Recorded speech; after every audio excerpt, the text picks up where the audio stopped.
प्रिय विद्यार्थियों, आज हम आपको षष्ठी तत्पुरुष समास की परिभाषा एवं उदाहरण के विषय में बताएंगे।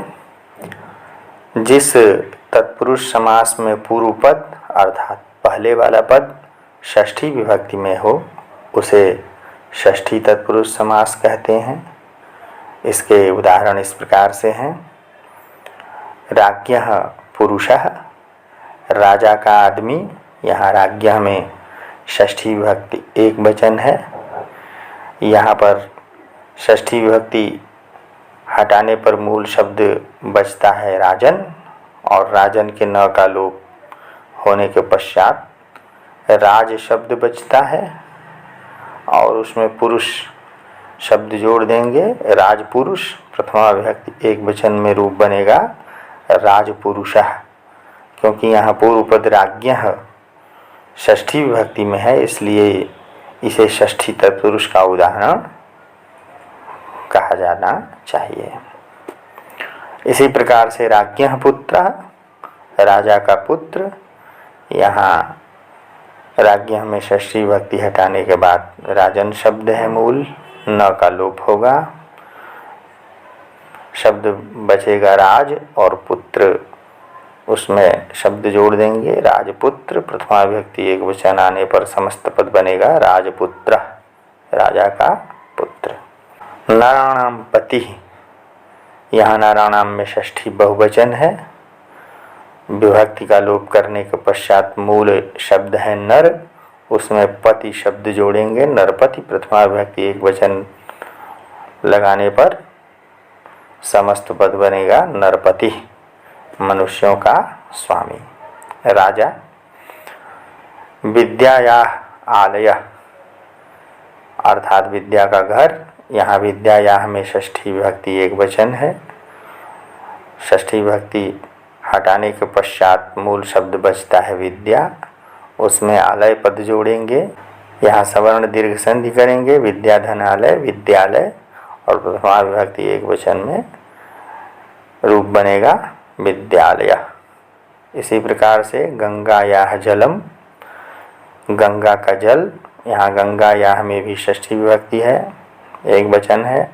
विभक्ति का लोप करेंगे, मूल शब्द बचेगा गंगा, उसमें जलम पद को जोड़ देंगे, रूप बनेगा गंगा जलम। राज्ञः माता, राज्ञः पुरुषः की ही तरह यहाँ पर भी षष्ठी विभक्ति का लोप करेंगे राज्ञः में, और विभक्ति लोप एवं न का लोप होने के पश्चात शब्द बचेगा राज, उसमें माता पद जोड़ देंगे, रूप बनेगा राजमाता, राजा की माता। ईश्वरस्य भक्तः, ईश्वर का भक्त। यहाँ ईश्वरस्य में षष्ठी विभक्ति एक वचन है। षष्ठी विभक्ति को हटाएंगे, मूल शब्द है ईश्वर, उसमें भक्त पद जोड़ेंगे, प्रथमा एक वचन में रूप बनेगा ईश्वर भक्तः, ईश्वर का भक्त। सीतायाः पति अर्थात सीता के पति। तो सीतायाः में षष्ठी विभक्ति एक वचन है। विभक्ति हटाने के पश्चात मूल शब्द बचता है सीता, पति शब्द जोड़ेंगे सीतापति, और प्रथमा विभक्ति एक वचन में रूप बनेगा सीतापति। अगला उदाहरण है प्रजायाः पति अर्थात प्रजा का स्वामी राजा।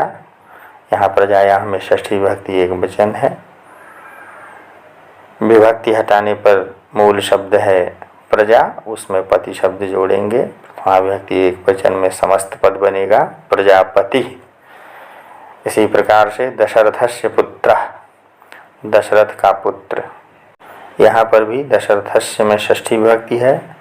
षष्ठी विभक्ति एक वचन का लोप करेंगे, मूल शब्द है दशरथ, उसमें पुत्र पद जोड़ेंगे दशरथ पुत्र, और प्रथमा विभक्ति एक वचन लाने के पश्चात समस्त पद बनता है दशरथ पुत्र।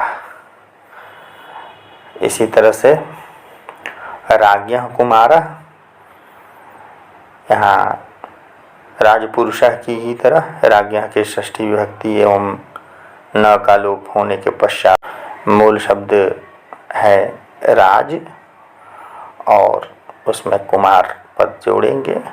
प्रथमा विभक्ति एक वचन में समस्त पद बनेगा राजकुमार, राजा का कुमार। अगला उदाहरण है गवाम शाला, गायों का घर। यहाँ गवाम में षष्ठी विभक्ति है। षष्ठी विभक्ति बहुवचन को हटाने के पश्चात मूल शब्द गो बचता है और फिर गो शब्द में शाला शब्द जोड़ेंगे। प्रथमा विभक्ति एक वचन में समस्त पद बनेगा गौशाला, गायों का घर। विद्यार्थी इसी प्रकार से षष्ठी तत्पुरुष के अन्य उदाहरणों को जानेंगे। धन्यवाद।